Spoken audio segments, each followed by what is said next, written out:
মণ্ডলী, উপস্থিত সকল শ্রোতাবিন্দু ও আমার প্রাণপ্রিয় বন্ধুগণ, আপনাদের প্রতি জানাই আমার আন্তরিক প্রণাম ও শুভেচ্ছা।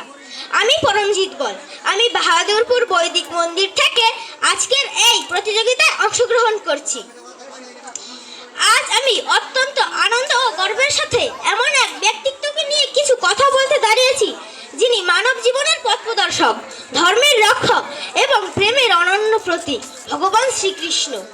ভগবান শ্রীকৃষ্ণ শুধু একটি নামেই নন, তিনি এক অনন্ত শক্তি, এক চিরন্তন আদর্শ।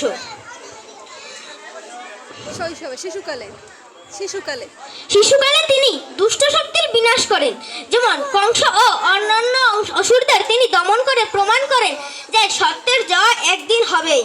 কিন্তু শ্রীকৃষ্ণের সবচেয়ে বড় অবদান হল শ্রীমদ্ ভগবদ গীতা।